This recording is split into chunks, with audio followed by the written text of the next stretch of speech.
বন্ধুরা আজকে জানতে চলেছেন পৃথিবীর 5 জন অদ্ভুত মানুষ সম্পর্কে। সো বন্ধুরা, এমন মানুষ লাখে একজনই হয়। সেই সকল ব্যক্তি সম্পর্কে জানতে হলে ভিডিওটিকে না টেনে শেষ পর্যন্ত দেখবেন। তো চলুন কথা না বাড়িয়ে শুরু করা যাক। নাম্বার 5, রাবারম্যান টরি জেন্স। বন্ধুরা, টরি জেন্স পুরো বিশ্বব্যাপী রাবারম্যান হিসেবে পরিচিত। টরি আসলে এমন একজন মানুষ, সে তার পুরো শরীরকে যে কোনো অ্যাঙ্গেলে ঘুরিয়ে ফেলতে পারে। মানুষজন স্বাভাবিক শরীরে যে গতিতে হাঁটাচলা করতে পারে, টরি তার বাঁকা তেরা করা শরীর নিয়ে সেই গতিতে দৌড়াতে পারে। যখন সে আমেরিকান গট ট্যালেন্ট অংশগ্রহণ করেছিল, সে তার অংশগ্রহণ প্রতিভার মাধ্যমে সবাইকে চমকে দিয়েছিল, আর তখন থেকেই সে ইন্টারনেটে অনেক বেশি ভাইরাল হয়ে গিয়েছিল। এছাড়াও তার সোশ্যাল মিডিয়ায় রাতারাতি অনেক বেশি ফ্যান ফলোয়ার হয়ে গিয়েছিল। এই জিনিসটা আপনারা তখনই বুঝতে পারবেন যখনই দেখবেন তার আপলোড করা কোনো ভিডিও 1 সপ্তাহের মধ্যে 7 মিলিয়নেরও বেশি ভিউ হয়। আর সে যখন পারফর্ম করে তখন সবার মনে হরর মুভির দৃশ্য চলে আসে, আর যারা ভীতু রয়েছে তারা ভয়ে চিৎকার দিয়ে ওঠে। নাম্বার 4, গগন সতীশ, লিম্বো স্কেটার। বন্ধুরা, এই ছেলেটি হচ্ছে ক্লাস 1-এ পড়া গগন সতীশ, যে কিনা বড় বড় প্রতিযোগীরও রাতের ঘুম হারাম করে দিয়েছিল, যদিও তার বয়স ছোট হতে পারে। আর এই ছোট বয়সেই সে লিম্বো স্কেটিংয়ে বিশ্ব রেকর্ড করে ফেলেছিল। গগন তার পুরো বডিকে স্ট্রেচ করে 39টি কারের নিচ দিয়ে প্রায় 70 মিটার দূরত্ব মাত্র 29 সেকেন্ডের মধ্যে পার হয়ে এসেছিল। আর এই সফলতার ক্রেডিট সে তার মাতা পিতা রঞ্জন এবং হিমাশ সতীশকে দিয়েছে। তার বয়স যখন মাত্র 3 বছর ছিল, তখন বেঙ্গালুরের একটি ক্লাব তাকে ভর্তি করায়নি, এবং এজন্যই তার বাবা মা তার জন্য আলাদা ট্রেনার রেখেছে। গগন জানিয়েছিল তার পরবর্তী টার্গেট 100টি কারের নিচ দিয়ে গিয়ে বিশ্ব রেকর্ড করা, এবং তার স্বপ্ন হচ্ছে অলিম্পিকে এভাবেই স্কেটিং করা। Number 3, man with ball of steel. বন্ধুরা, আমানদীপ সিং এর জন্ম হরিয়ানার একটি ছোট্ট গ্রামে হয়েছে।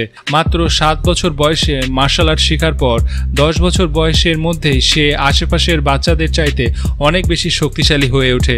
আমানদীপ সিং এর মতে সে বিশ্বের বড় বড় রেকর্ডগুলো ভাঙতে চায় এবং বিশ্বের সবচাইতে শক্তিশালী মানুষ হিসেবে নিজেকে পরিচিতি দিতে চায়, এবং তার অসাধারণ শক্তি, তার অদ্ভুত কাজের জন্য ইন্ডিয়াতে তার ফ্যান ফলোয়িং অনেক বেশি পরিমাণে বেড়ে গেছে, এবং ইন্ডিয়াতে অনেকগুলো রেকর্ড করার পরে এখন সে গিনেস বুক অফ ওয়ার্ল্ড রেকর্ডের নাম লেখাতে চায়।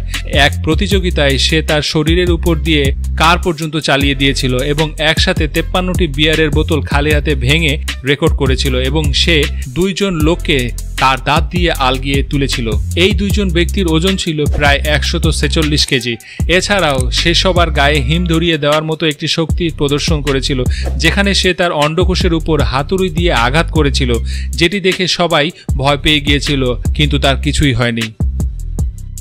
Number 2, mister elastic. বন্ধুরা, রিয়েল লাইফে গ্যারি টার্নারকে মিস্টার ফ্যান্টাস্টিক বলে থাকে। আসলে ইংল্যান্ডে থাকা গ্যারি টার্নারের গায়ের চামড়াগুলো এক অদ্ভুত রকমের স্ট্রেচি টাইপের, কারণ চামড়াগুলো টান দিলে রাবারের মতো লম্বা হতে থাকে। টার্নার তার পেটের চামড়াগুলো 6.25 ইঞ্চি পর্যন্ত লম্বা করতে পারে। এজন্যই সে বিশ্বের সবচাইতে স্ট্রেচি এবং ফ্লেক্সিবল মানুষ হিসেবে বিশ্ব রেকর্ড করেছে। আর এই রেকর্ডটি সে 29 অক্টোবর 1999 সালে লস অ্যাঞ্জেলেসে হওয়া একটি টেনিস ম্যাচের মধ্যে করেছিল। সেখানে সে অডিয়েন্সের মাঝখানে তার পেটের চামড়াগুলো টেনে লম্বা করে দর্শকদেরই অবাক করে দিয়েছিল, এবং তার গলার চামড়াগুলোকে সে এত বেশি লম্বা করতে পারে যে গলার মধ্য থেকে চামড়াকে টেনে এনে মুখে মাস্কের মতো করে পড়তে পারে। আসলে বন্ধুরা, বিজ্ঞানীরা জানিয়েছে তার শরীরে এক ধরনের রোগ রয়েছে, যার কারণে তার শরীর এতটা ফ্লেক্সিবল হয়ে গিয়েছে। Number 1, foxy menagerie. বন্ধুরা, মিশিগান ইউএসএতে থাকা ম্যানাগেরি তার ব্রেস্টের কারণে অনেক বেশি পরিচিত। আসলে তার ব্রেস্টগুলো আগে অনেক বেশি সুন্দর এবং স্বাভাবিক ছিল, কিন্তু কয়েক বছর আগে সে তার ব্রেস্টের সার্জারি করেছে। প্রথমে সে ইন্টেরিয়র ডিজাইনের কাজ করত, কিন্তু তার হাজব্যান্ডের সাথে ডিভোর্স হয়ে যাওয়ার পরে সে তার লাইফটাকে অন্যরকমভাবে লিড করতে চেয়েছিল। তার বর্তমান বর তার ব্রেস্ট সাইজগুলোকে অনেক বেশি পছন্দ করে, এবং এজন্য তার ব্রেস্ট সাইজকে আরও অনেক বেশি সুন্দর করার জন্য সে কিছু না কিছু করে থাকে। তো বন্ধুরা, আজকের ভিডিওর মধ্যে কোন লোকটিকে আপনার অনেক বেশি প্রতিভাবান মনে হয়েছে অবশ্যই কমেন্টস করে জানাবেন। আর ভিডিও ভালো লেগে থাকলে ভিডিওটিতে একটি লাইক দিয়ে আপনার বন্ধুদের সাথে শেয়ার করে দিবেন। আর স্ক্রিনে এখন যে ভিডিওগুলো দেখতে পাচ্ছেন তাদের একটিতে ক্লিক করুন, ভিডিওটা দেখতে থাকুন, আমাদের সঙ্গেই থাকুন। ধন্যবাদ সঙ্গে থাকার জন্য।